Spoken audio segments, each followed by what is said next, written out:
Assalamualaikum warahmatullahi wabarakatuh. Waalaikumsalam warahmatullahi wabarakatuh. Selamat siang dan salam sejahtera untuk kita semua. Kami dari Universitas Islamsek Yusuf Tangerang, Prodi Manajemen. Pada siang hari ini kami akan membawakan diskusi yang berjudul apa resikonya jika etika diabaikan dalam membangun bisnis. Sebelumnya perkenalkan, nama saya Syabila Fitani Utami dan di samping saya ada Abah Abdillah Sani dan rekan saya Nadia Putri Amonia. Oke, jadi baik tanpa berlama-lama, mari kita mulai diskusi pada siang hari ini. Jadi etika itu penting banget ya karena menyangkut sikap jujur, kepercayaan terhadap konsumen maupun mitra bisnis. Tapi sayangnya tuh masih ada banyak ya pembisnis yang mengabaikan etika bisnis itu, padahal dampaknya itu buruk ya buat usaha sendiri maupun kepercayaan dari konsumen.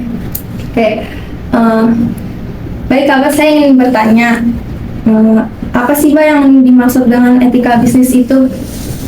Langsung pertanyaan kedua, apa sih resiko yang besar atau fatal dari pembisnis yang mengabaikan etika itu, Bah? Gitu. Oke, baik. Pertanyaan yang bagus ya. Etika bisnis dalam kehidupan ini kan kita tahu bahwa kita ini hidup dalam suatu lingkungan yang pasti punya perbedaan, ya kan?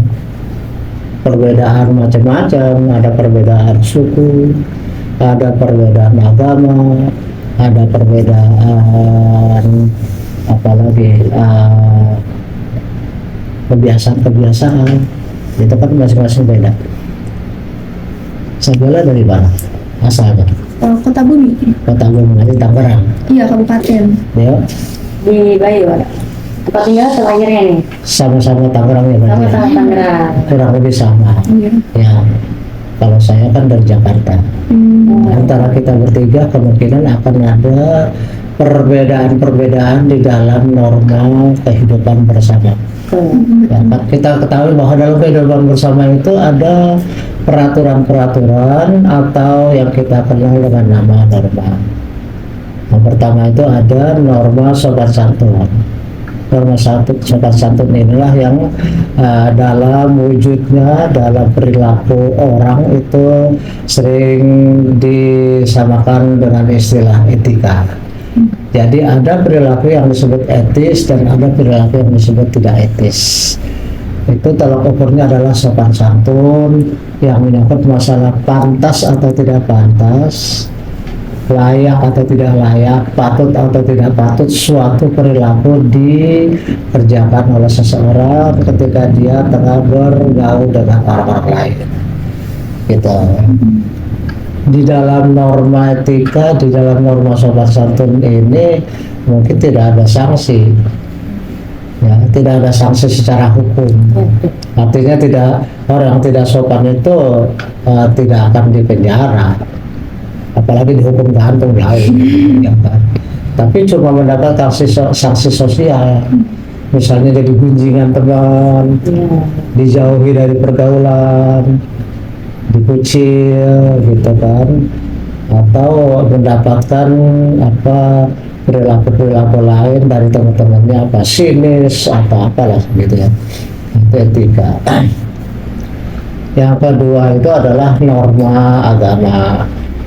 Norma agama juga memberi tuntunan kepada masalah etika ini, ya kan? Kalau norma agama itu kan didasarkan kepada ajaran-ajaran agama sesuai dengan agama apa yang dianut oleh masing-masing orang. Dan pastinya setiap agama itu mengajarkan sopan santun atau etika. Misalnya bagaimana tata cara berperilaku ketika kamu berhadapan dengan orang yang lebih tua, ya kan? Bagaimana cara kita, katakanlah seorang laki-laki bicara dengan seorang perempuan, ya kan? Nggak bisa disamaratakan. Begitu juga dengan ketika seorang dewasa bicara dengan anak kecil, ya kan?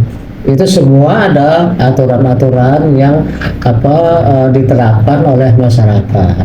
yang masing-masing kemungkinan satu sama lain akibat perbedaan-perbedaan kultur, kebiasaan, adat istiadat itu mungkin beda satu sama lain. Ya, katakanlah misalnya di masyarakat barat, kamu boleh manggil bapak kamu namanya aja, gitu. Boleh nggak? Itu ukurannya nggak ada masalah, karena sopan santun atau etika bagi mereka ya bukan itu. Jadi kalau kita bicara dengan orang tua kita sendiri kemudian malah kita manggil namanya aja, ya dianggap tidak beretika, tidak sopan. Ya, walaupun mungkin tidak ada sanksi hukum, tapi ya masa mau orang tua ngomong begitu, ya kan? Tapi itu kan ukuran kita. Ukuran mereka mah nggak ada masalah. Iya, kalau ukuran kita ya coba aja kamu di rumah panggil bapak kamu namanya aja. Nggak dikasih jajan kamu. Ya, Ya, malahan. Ya, misalnya pak bapaknya namanya Salim, kamu panggilnya Lim gitu. Atau kamu di kampus ketemu saya panggilnya San, kurang aja. Iya kan begitu. Tapi itu karena etika kita. Nah, berarti dalam bisnis juga seperti itu. Ketika di dalam bisnis kita kemudian dianggap tidak beretika, resikonya ya bisa secara internal di dalam perusahaan kita atau dalam lingkungan kita, dan juga bisa secara eksternal ketika kita berhadapan dengan orang lain. Orang bisnis itu kan punya banyak pemangku kepentingan, banyak pihak-pihak yang terkait. Misalnya apa? Pertama tentu konsumennya, oke. Terus yang kedua mungkin suppliernya, tempat di mana kamu beli bahan-bahan mentah, ya kan. Terus kemudian mungkin kamu juga punya keterkaitan dengan bank karena untuk modal usaha kita boleh pinjam, ya kan. Terus kemudian juga bisa berhadapan kita dengan klien yang lain, misalnya mitra, ya kan, mitra kita. Atau siapa lagi, investor kita, para pemegang saham kita, atau pihak pemerintah di mana kita membutuhkan perizinan. Nah, berarti kalau terhadap mereka baik internal maupun eksternal itu kita dianggap orang yang tidak beretika, perilaku kita tidak etis, ya bisa dibayangkan. Kamu kerja di satu tempat, ya kan pastinya kan banyak teman yang lain, bukan cuma sendiri. Kamu udah kerja belum? Belum. Kebetulan kalau dia udah, kan nggak mungkin di tempat kerja kamu sendirian, kamu direkturnya, kamu juga ketua, ya kan, kamu pasti punya teman, kamu punya atasan, ya kan. Nah, secara internal kalau kamu ngomong sembarangan sama teman-teman kamu, kira-kira gimana? Ngomong nyakitin, ngomong kemudian ketus, jutek, julid, nyinyir. Kira-kira seperti apa? Itu kan masuk dalam kriteria itu tuh, etika. Bisa terjadi pergesekan sih, Bang. Jadinya Pergesekan kita apa misalnya? yang tadinya kerjanya enjoy, lancar, jadinya tuh saling diem-dieman aja gitu. Bisa jadi miskom, ntar yang ada di, kebetulan saya anak F&B, ada yang di barnya sama di kitchennya itu bisa miskom. Kalau ada kesalahan, biasanya kita emang dievaluasi, tapi di luar itu kita temenan lagi, kayak gitu. Apa resikonya miskom itu? Miskom itu resikonya bisa jadi marah-marahan, Mbak. Jadi kayak setelah jam kerja maupun di jam kerja itu malah diem-dieman, jadinya nggak ada komunikasi lagi. Jadi ntar kita untuk kerja pun udah nggak ada semangat dan udah males kalau ketemu orangnya gitu. Ada resiko jambak-jambakan nggak? Nggak ada sih, Pak. Menurunkan produktivitas aja. Ya, menurunkan produktivitas, menurunkan semangat kerja, juga menurunkan kelancaran kerja, karena mestinya bisa saling tanya, saling bantu, gara-gara miskom akhirnya saling menjauhi. Apa-apa yang seharusnya bisa dikerjakan bersama akhirnya dikerjakan sendiri, kan gitu kan? Betul. Nah, itu kerugian yang didapat secara internal.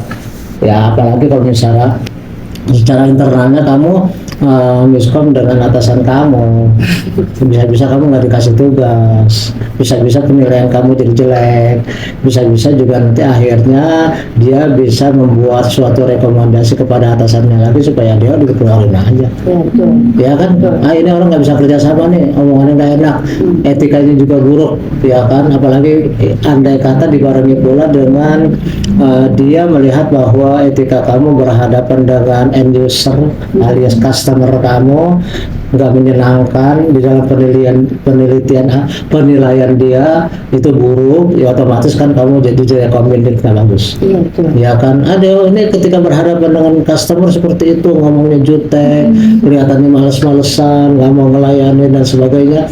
Nah, itu otomatis akan menjadi pertimbangan ketika dia mengevaluasi kinerja kamu dan memberikan laporan kepada atasannya dengan disertai rekomendasi yang bersangkutan kayaknya nggak usah diperpanjang deh.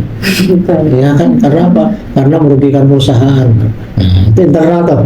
Ya. Kalau eksternal, ketika kita berhadapan dengan customer gitu, kalau customer itu diperlakukan jutek, terus kemudian kelihatan banget males-malesan, kemudian ngomongnya juga kayak nyakap terus, ya otomatis nanti dia akan memberikan suatu evaluasi. Biasanya kan dalam suatu perusahaan atau suatu instansi yang langsung berhadapan dengan masyarakat itu ada evaluasi dari customer. Seperti saya misalnya, saya ngajar nih. Ya, saya kan pengajar di bidang ekspor impor di kantor saya, Kementerian Perdagangan. Itu setiap kali saya memberikan materi, menyampaikan materi, pada akhir sesinya itu nanti peserta akan diberikan suatu lembar evaluasi. Bagaimana penilaian Anda terhadap si A yang tadi ngajar Anda? Apakah dia kelihatan menguasai materi? Ya kan? Ternyata mereka mengatakan, enggak, dia gugup datangnya, kelihatannya nggak menguasai materi tanpa persiapan, jelek. Lalu bagaimana yang kedua, tata bahasa yang dia gunakan, apakah itu bertutur katanya baik, mudah dimengerti atau gimana? Enggak, itu dia orang Betawi ngomongnya ceplas-ceplos aja kayak si Mandra. Ya, jelek lagi. Terus kemudian gimana ketika dia memberikan penjelasan, apakah cukup bisa dimengerti? Kagak, dia kayaknya ngomong sendiri aja. Udah tiga penilaian. Terus kalau misalnya ternyata ada 10 unsur evaluasi yang oleh peserta dinyatakan kurang baik, otomatis berikutnya saya nggak ditugasin ngajar lagi, ya kan? Otomatis kinerja saya menjadi buruk oleh karena dari pihak customer, yaitu para peserta pelatihan yang saya ajarkan memberikan nilai kepada saya ternyata tidak baik, otomatis itu akan membuat saya tidak dapat tugas lagi. Yang kedua, nanti secara organisasional para peserta itu, para UKM akan berbicara kepada rekan mereka, itu jangan ikut pelatihan di situ, apaan itu? Ya, pelatihan gak jelas gitu kan, kita bayar pelatihan kayak gitu, jangan di situ kan, berarti kinerja perusahaan juga jadi turun, ya kan? Itu kalau berhadapan dengan customer. Kalau berhadapan dengan pihak bank, nah, misalnya perusahaan kita pengen minjem duit untuk penambahan modal, tapi perilaku kita kemudian dianggap tidak etis, tidak beretika, ya udah bisa ditebak bahwa nggak mungkin dikasih pinjamannya, apaan nggak kayak gini, ntar dia minjem nggak dibayar lagi, giliran mau minjem manis-manis, giliran tagihan nggak dibayar lagi, tarsok, ya kan? Begitu juga dengan katakanlah investor itu kan kita bujuk, kita rayu supaya mereka menanam modal. Tapi kalau kita punya perusahaan dengan karyawan, apalagi manajernya, kelihatannya mereka tidak sopan, tidak patut, ya otomatis pihak bank juga akan menilai bahwa perusahaan seperti ini mah besok gulung tikar, ya kan? Mereka jelek kayak gitu, otomatis kan nanti nggak mungkin berkembang. Kalau mereka tidak berkembang alias kemudian bangkrut, ya otomatis pinjaman nggak bakal bisa dibayar. Udah nggak usah kan gitu, ya kan? Jadi walhasil di dalam bisnis itu masalah etika jelas sangat dibutuhkan. Ya, Nah, kemudian juga secara katakanlah kita bukan bisnis pun, secara pribadi memang kita harus menjalankan prinsip-prinsip etika. Faltakun khairon awliyasmut kalau kata Rasulullah. Artinya apa? Bicaralah yang baik atau diam. Jadi kalau kita nggak mengerti masalah, jangan suka sok pintar, jangan sok tahu, mendingan diam. Nah, tapi kalau kita mengetahui, memahami masalah, ya kita sampaikan juga dengan cara yang sebaik-baiknya, bukan dengan cara yang semau kita sendiri, gitu ya. Ingatlah bahwa yang namanya bisnis itu pasti sebenarnya tujuannya adalah jangka panjang, ya kan? Tidak seperti katakanlah petasan yang sekali bunyi jeder kencang semua orang aku pusing dengarnya, tapi setelah itu udah nggak ada apa-apa lagi. Enggak. Suatu pedagang yang sukses adalah kalau ketika dia menerima order pertama, order kedua, order ketiga, dan seterusnya sehingga berlangganan, loyal customer. Dia makin banyak dapat langganan, berarti dia makin sukses. Kalau satu perusahaan itu pertama dapat pembeli banyak, kemudian besok nggak ada lagi yang beli, ya dia nggak sukses. Harus berlanjut. Maka itulah kemudian resiko bisnis ketika kita tidak mengindahkan etika, kembali lagi bisa berdampak ke dalam secara internal, bisa juga berdampak kepada eksternal, yaitu berhadapan dengan kita punya stakeholder. Ya, bisa juga itu menimbulkan masalah hukum. Coba aja satu perusahaan, katakanlah demi dia mempromosikan produk dia bukannya mempromosikan produknya tapi menjelekin produk orang lain. Nah, itu kan terkait dengan masalah hukum, ya kan? Nanti produk lain itu mungkin akan merasa bahwa wah ini merugikan saya ini, ya kan? Pencemaran nama baik, ini harus dituntut, dikasih pelajaran. Kalau enggak nanti dia akan seenaknya aja menjelekin produk orang. Ya. Jadi jangan seperti kampanye politik mau pemilu yang ditawarkan bukannya program dia, yang dijelekin orang lain. Ya, yang dijelekin orang lain, mana dia mikirin program dia? Program di sini kita nggak tahu. Yang kita tahu dia menjelekan orang lain, itu nggak benar. Sebenarnya kampanye politik sama aja kampanye produk. Ya, coba perlihatkan kepada customer, kepada para calon pembeli bahwa you are the best. Ya, program-program kamu itu adalah program terbaik yang bisa memberi banyak manfaat kepada orang lain ketika mereka terpilih, ketika produk dia dibeli orang, memberikan manfaat. Jadi nggak ada kaitannya kemudian kita menjual produk tapi malah ngejelekin produk orang lain, ya kan? Untungnya kita punya customer politik di Indonesia ini. Ya, belum melek banget masalah politik. Jadi seorang calon nggak pernah memperlihatkan program, tapi malah menjelekin orang lain, malah itu yang dapat simpati. Contohnya adalah yang paling gampang. Waktu terjadi debat capres. Kan ada tiga capres yang saling berdebat. Itu kan sebenarnya debat dalam rangka mempromosikan apa yang akan mereka lakukan ketika seandainya mereka terpilih jadi presiden, kan gitu kan. Berarti kan masing-masing harus jualan program ya. Tapi apa yang terjadi? Yang terjadi adalah calon nomor 1 bilang bahwa Prabowo itu nilainya adalah 11 dari 100. Itu kan merendahkan orang. Berarti Prabowo dinilai 1,1. Wah, masa nilai 1,1? Yang benar aja. Terus calon nomor 3 Ganjar dimengatakan 5 dari 10. Berarti kan 50%. Kamu aja kalau dapat nilai 5 dari saya mau nggak? Nggak mau, masa dapat nilai 5 ya kan? Biarpun katakanlah seorang mahasiswa itu ya jarang masuk kayak dia gitu kan. Iya, sering izin mulu, tiba-tiba dapat 5, pasti nggak nerima. Maunya 8 atau 9 atau 10 gitu kan. Nah, berarti dalam hal ini calon nomor 3 juga merendahkan calon nomor 2 Pak Prabowo. Padahal seharusnya kan mereka akan berkampanye program saya ini begini sehingga nanti biarkan audiens yang menilai di antara tiga itu siapa yang dapat berapa, apakah calon nomor satu dapatnya berapa, nomor dua dapatnya berapa, nomor tiga dapatnya berapa.